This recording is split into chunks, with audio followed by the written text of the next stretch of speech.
Bonjour chers amis, comment allez-vous? On vient d'apprendre il y a peu qu'on en reprenait encore pour 15 jours, au moins jusqu'à mi-avril.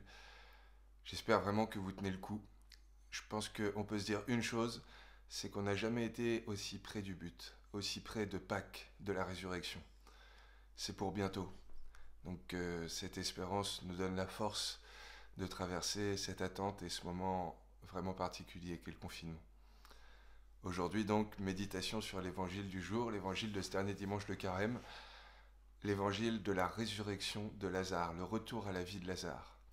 Et bien comme d'habitude, si vous n'avez pas encore eu l'occasion de lire cet évangile, je vous invite à le faire. C'est le chapitre 11 de l'évangile de Saint Jean. Bonne méditation et très bonne fin de Carême à tous. Une petite histoire nous raconte qu'une nuit, un homme a eu la chance de rencontrer Dieu dans son sommeil.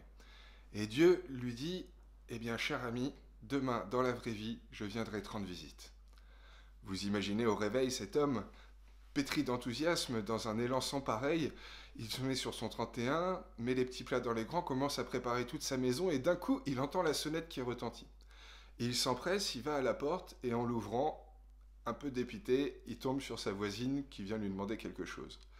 Il lui dit j'aimerais beaucoup pouvoir t'aider, mais en l'occurrence aujourd'hui je reçois quelqu'un d'hyper important, j'ai plein de choses à faire, je vais pas pouvoir, s'il te plaît repasse plus tard. La dame s'en va, il continue de préparer tout ce qu'il a à faire, et puis la sonnette retentit une deuxième et une troisième fois. D'abord un mendiant qui pareil vient le solliciter pour quelque chose, puis une jeune fille qui vient lui proposer, je crois, des calendriers à vendre. À chaque fois, il leur dit « J'aimerais beaucoup, mais aujourd'hui, je reçois quelqu'un de très très important, je ne vais pas pouvoir, s'il vous plaît, repassez plus tard. » La journée se déroule intégralement, le soir, il retourne dormir, et dans son sommeil, il re-rencontre Dieu une nouvelle fois. Et là, un petit peu dépité, il lui dit « alors, Seigneur, tu m'avais promis que tu viendrais me voir aujourd'hui. » Et le Seigneur de lui répondre « Eh bien oui, mon ami, je suis venu 3 fois, et 3 fois, tu ne m'as pas accueilli. » Si je me permets cette petite histoire, c'est que je crois qu'en fait, elle illustre assez bien ce qu'est notre prière à nous, les hommes. Et que l'évangile d'aujourd'hui, l'évangile de la résurrection de Lazare, eh bien peut-être que, à l'inverse, ça illustre assez bien ce qu'est la prière de Dieu, la prière de Jésus-Christ. Aujourd'hui, on est face à une des pages d'évangile les plus fameuses, à un des miracles de Jésus, peut-être des plus extraordinaires, la résurrection de Lazare. Ça commence donc par un magnifique dialogue entre Marthe et Marie, les deux sœurs du défunt, qui sont aussi deux amies de Jésus, et ce dernier. Un dialogue long, pétri d'interrogations profondes, d'émotions. Un dialogue à l'issue duquel le Seigneur regarde les yeux au ciel, prononce une prière et dit au défunt « Lève-toi ». Et le défunt miraculé se lève. Peut-être l'un des signes les plus fameux que Jésus a pu réaliser pendant son ministère public à l'égard de quelqu'un d'autre sur cette terre. Et juste avant, il y a cette prière. Et bien c'est ça que je vous propose pour aujourd'hui. Si on regardait ce que fut la prière de Jésus ce jour-là. Jésus leva les yeux au ciel et dit « Père, je te rends grâce parce que tu m'as exaucé. Je le savais bien, moi, que tu m'exauces toujours, mais je le dis à cause de la foule qui m'entoure, afin qu'ils croient que c'est toi qui m'as envoyé. » Après cela, il cria d'une voix forte « Lazare, viens dehors !» Et le mort sortit. Je ne sais pas si vous avez été attentif, il y a comme 4 phases dans cette prière de Jésus. Premièrement, l'action de grâce. Il rend grâce au Seigneur. Deuxièmement, il lui redit toute sa confiance, à quel point il est sûr qu'il va être exaucé.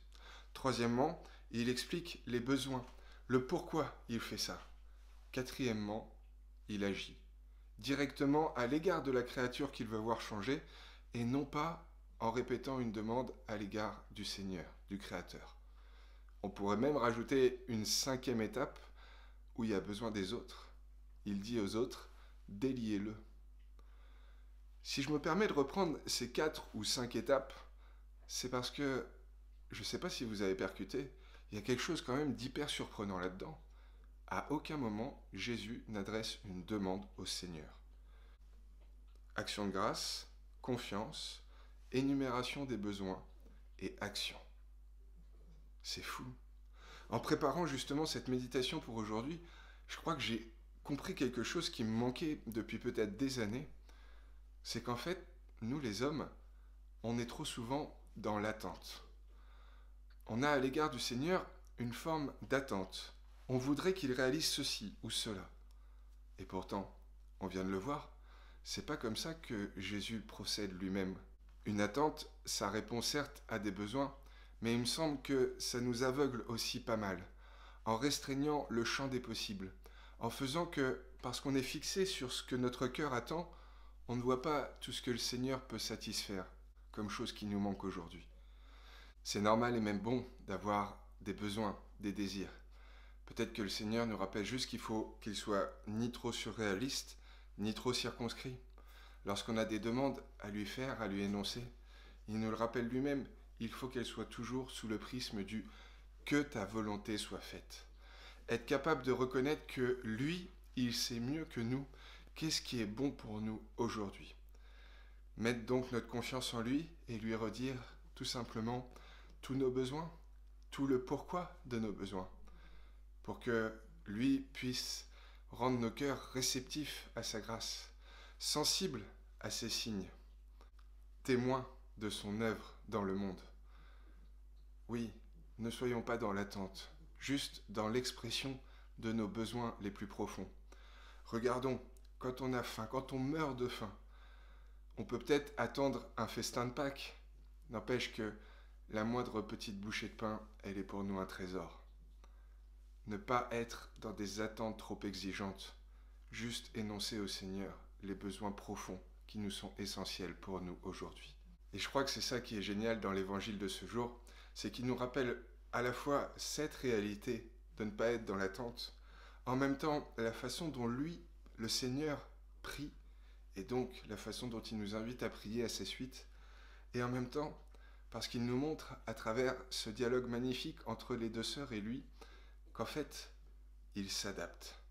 Il s'adapte à chaque fois à ce qu'on est.